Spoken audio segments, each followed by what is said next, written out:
कैसे हैं आप सब। Welcome to blogs with Mayra और मेरा नाम है मीनाक्षी महर। तो बताइएगा कैसे हैं आप सब। और ये ब्लॉग है 4 तारीख का। मैंने आजकल 1-2 दिन में कोई भी ब्लॉग नहीं डाला है, मुझे बिल्कुल भी टाइम नहीं लग पाया। मैंने बताया था कि मैं फील्ड वर्क भी करती हूँ तो मुझे टाइम कम लगता है, लेकिन जितना भी लगता है मैं ब्लॉग शूट करके डालती हूँ। और अभी हो रहा है सुबह मॉर्निंग का टाइम। आजकल बच्चों के बिल्कुल भी स्कूल नहीं है, तो आजकल जो पूरा काम है ना वो लेट हो रहा है, और इतना लेट हो रहा है ना कि अपने लिए भी बिल्कुल टाइम नहीं मिल पा रहा है। सुबह देर में उठना, देर में ही सारे काम हो रहे हैं, क्योंकि जब स्कूल रहता है ना तो एक तरफ से चिंता रह जाती है कि सुबह बच्चे ने स्कूल जाना है, टिफ़िन तैयार करना है, उसको छोड़ने जाना है, तो अपने आप ही ऑटोमेटिक ही सारे काम अपने आप ही टाइम पे हो जाते हैं। लेकिन जब स्कूल नहीं है ना तो ये समझ लीजिए बच्चों को भी क्यों उठाना सुबह जल्दी, क्योंकि बच्चे भी बोलते हैं मम्मी स्कूल टाइम पे तो हम जल्दी उठ जाते हैं और जब छुट्टियां हैं तो फिर हमें आराम से ही उठने दो। तो इनके आराम के चक्कर में ना मेरे को अपने लिए टाइम नहीं मिल पाता है। तो यहाँ पे ये देखिए लेट में ही सारे काम हो रहे हैं। तो जब लेट में उठो तो 8 से 9, 9 से 10 और 1 कब बज जाती है पता ही नहीं चलता है, और घर के ही काम निपटाते रहते हैं। तो यहाँ पे मैंने बिस्तर अच्छे से झाड़ लिया था, क्योंकि मेन काम होता है बिस्तर अच्छे से झाड़ना। और चद्दरें मैंने तय लगा के रख दी थी, जो कंबल है वो तय लगा के अंदर रख दिए थे। चद्दर अच्छे से झाड़ के मैंने बिछा दी थी। उसके बाद मैं यहाँ पे लग गई थी झाड़ू लगाने, क्योंकि झाड़ू लग जाती है, पोछा लग जाता है, अपना बिस्तर जो है अच्छे से साफ़ हो जाता है, किचन क्लीन हो जाता है, तब जाके थोड़ा मन को शांति मिलती है कि काम हो गया। वरना काम ना बिखरा हुआ लगता है और अपने आप को भी सुकून सा नहीं मिलता अंदर से। हम हाउस वाइफें ऐसी होती है, हमें घर का हर एक कोना कोना साफ़ सुथरा ही अच्छा लगता है। सारे मतलब जो बिस्तर हैं ढंग से अगर अच्छी जगह में, प्रॉपर जगह में रखे हुए हैं तो ही ठीक लगता है, वरना अस्त व्यस्त लगता है। तो बच्चे बोल रहे थे मम्मी पहले भूख लग गई कि पहले खाना बना लो, तो मैंने कहा ठीक है ऐसे ही करते हैं। तो मैंने क्या किया था, झाड़ू लगा के छोड़ दी थी, बाहर आंगन में झाड़ू लगाया था, सब जगह झाड़ू लगा दी थी। उसके बाद फिर से मैं किचन में आ गई हूँ और मुझे गूंदना है यहाँ पे आटा।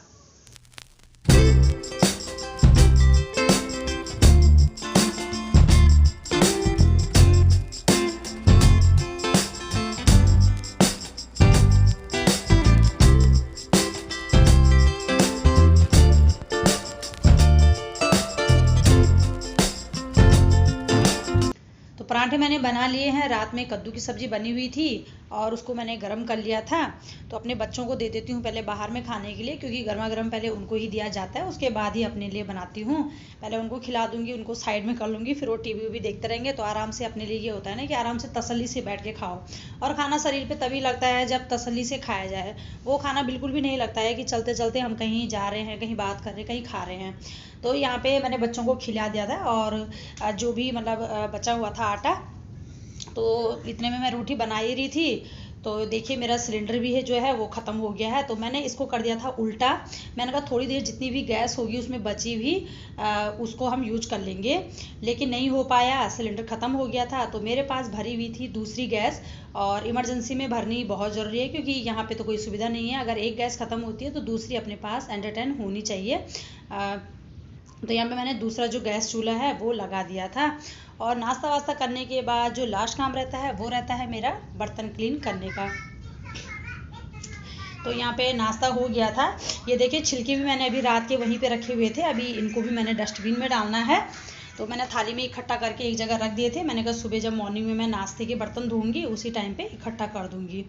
तो बच्चों को बिठा दिया था टीवी में। अब मेरी यहाँ पे चल रही है पूरी क्लीनिंग, और किचन आपको पता ही है कि तीनों टाइम मैं क्लीन करती हूँ अच्छे से, तभी मन को सुकून मिलता है कि अच्छे से जब साफ़ सफाई कर दी ना तीनों टाइम में, और अंदर से अच्छी सी फीलिंग आती है, साफ़ सुथरा भी लगता है, किचन हो चाहे कमरा हो कोई भी हो। तो यहाँ पे मैं गैस को कर लूँगी साफ़ सुथरा। और गीला कपड़ा तो मैं मारती ही मारती हूँ, भले ही मैं डीप क्लीनिंग ना करूँ, लेकिन जैसे ये सूती कॉटन कपड़ा रहता है ना, तो इसको गीला करके चारों तरफ गैस के ऊपर मारना। ऊपर से जितनी हमारी टाइल लगी हुई होती है ना उन पर छींटे वीटे लग जाते हैं। तीनों टाइम दाल भी हम उबालते हैं या रोटियां पकाते हैं या सब्जी हम छौंकते हैं, तो फिर ऐसा होता है ना एक ही दिन हमारे लिए बर्डन नहीं पड़ता अगर इस तरह से हम रोज़ाना क्लीनिंग करते रहते हैं। तो यहाँ पे मैंने गैस वैस अच्छे से चमका दिया था, पूरा जो मेरा किचन काउंटर है वो मैंने क्लीन कर दिया था। और सामने पतीले में देख रहे होंगे कि आप क्या है, और इस पतीले में मैंने घी बनाया था अभी कुछ दिन पहले। तो वही घी रखा हुआ है, इसको मैं थोड़ा थोड़ा करके रोटी में लगा के बच्चों को देती हूँ। मैंने कहा जब इसमें बना ही हुआ है, जब ख़त्म हो ही जाएगा तभी धोएंगे। और यहाँ पे मैं साथ ही साथ दाल भी चढ़ा दूँगी दिन के लिए, क्योंकि दिन में भी खाने की चिंता रहती है कि खाना तैयार करना है।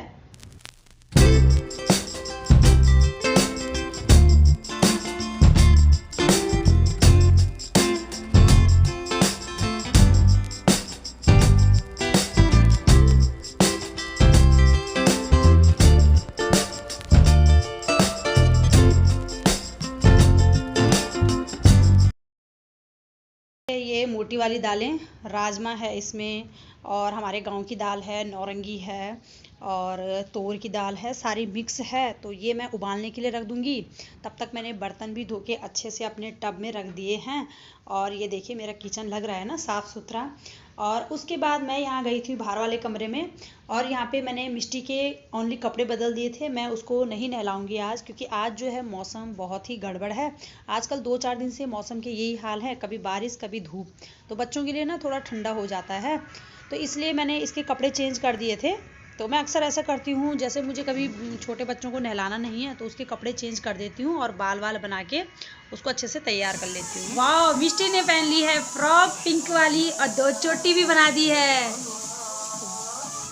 कपड़े आज बहुत ज़्यादा थे धोने के लिए, तो मैंने क्या किया था, खाली एक चक्कर मैंने अपनी मशीन में घुमा दिया था। जब ज़्यादा कपड़े रहते हैं ना तो मैं मशीन में कर लेती हूँ, मशीन में धो लेती हूँ। तो बस यहाँ पे मैंने हाथ से इनको अच्छे से धो लिया था। मैंने कहा दोनों काम करती रहूँगी, क्योंकि टाइम बहुत ज़्यादा हो गया था, 2 बजे का टाइम हो गया था और मेरा खाना बिल्कुल नहीं बन पाया था, क्योंकि मैं घर के ही कामों में इतना उलझ गई थी। तो क्या किया था मैंने जो मिक्स मशीन है तो उसमें मैंने कपड़े डाल दिए थे। तब तक जब तक मैंने कहा उसमें घूमते हैं, मैं हाथ से धो के फटाफट से फिर ड्रायर भी करती रहूँगी। इतने में यहाँ पे मैंने देखा कि मेरी दाल भी उबल गई थी, तो मैं फिर किचन में आके प्याज, टमाटर, हरी मिर्च, लहसुन को कट कर दूँगी, क्योंकि साथ ही साथ दोनों काम हो जाएंगे। तो कभी मेरे पास काम ज़्यादा रहता है तो मैं मशीन का भी यूज कर लेती हूँ, और लगता है कि आज फ्री हूँ, इतना टाइम है, तो मैं आराम से हाथ से धो लेती हूँ। तो आज टाइम ज़्यादा हो गया था, बच्चे भी परेशान कर रहे थे कि दिन का खाना नहीं बना है। तो जल्दी जल्दी में मैं किचन में आ गई थी। मैंने कहा यहाँ पे मैं अच्छे से पहले दाल वाल तो उबल ही रखी थी, ओनली मुझे इसमें तड़का ही लगाना था। तो देखिए इस तरह से हो जाती है हमारी भागा दौड़ी, अंदर बाहर दोनों तरफ। तो बाथरूम में एक तरफ मेरी मशीन भी चल रही है, एक तरफ यहाँ पे मैंने देखिए दाल भी छौंक दी है।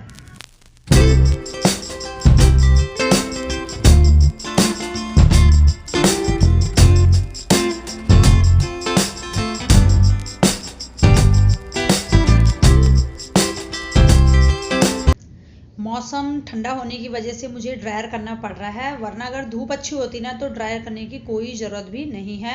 तो यहाँ पे मैंने सारे कपड़े ड्रायर करके बकेट में रख दिए हैं। चलिए अब छत में चलते हैं इनको डालने के लिए।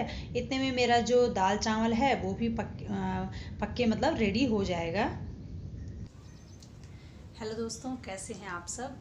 तो अभी हो रहा है शाम का टाइम, और अभी तक मैंने ब्लॉग शूट किया था, आपने देख ही लिया होगा। तो मैंने कहा चलिए अभी मैं आपको कुछ बताती हूँ कि मैंने इस मंथ पूरी कितनी सेविंग की है, और एक छोटी सी बचत मैंने की है। तो मुझे बहुत खुशी होती है अंदर से कि मैंने महीने के हिसाब में से थोड़ा कुछ भी बचाया है ना, तो एक खुशी होती है। तो मैंने कहा चलिए क्यों ना मैं आप लोगों के साथ शेयर करूँ। और इस महीने यानी कि जो मार्च का महीना गया है ना, तो इस मंथ मेरे हस्बैंड ने पूरे 18,000 मुझे भेजी थी, और उस 18,000 में से भी मैंने 3,000 सेविंग की है, जो कि मेरे पास है। ये देखिए 1,000, 2,000, 3,000। और बहुत खुशी होती है कि महीने का जब हम खर्चा चलाते हैं और उसी खर्चे में से अगर थोड़ा कुछ बच जाए ना, तो अलग से खुशी होती है। तो ये मैं करूँगी, अपनी जो मेरी बेटी है ना मिष्टी, उसकी मैंने ये पासबुक खोली हुई है, तो इसमें मैं डालूँगी।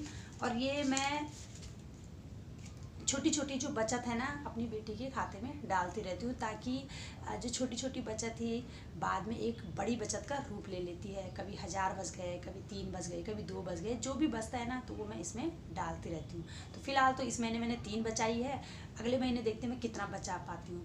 और ये तब बची है जब मेरे पूरे खर्चे ख़त्म होने के बाद, यानी कि कमरे का किराया देने के बाद, स्कूल की फ़ीस देने के बाद, दूध का बिल देने के बाद, और जो हमारे महीने के जो राशन पानी जो भी सामान हम लेके आते हैं ना, वो सब निपटाने के बाद भी मैंने 3,000 बचत अलग की है, और जो मेरी अलग किस्तें जाती है वो अलग है।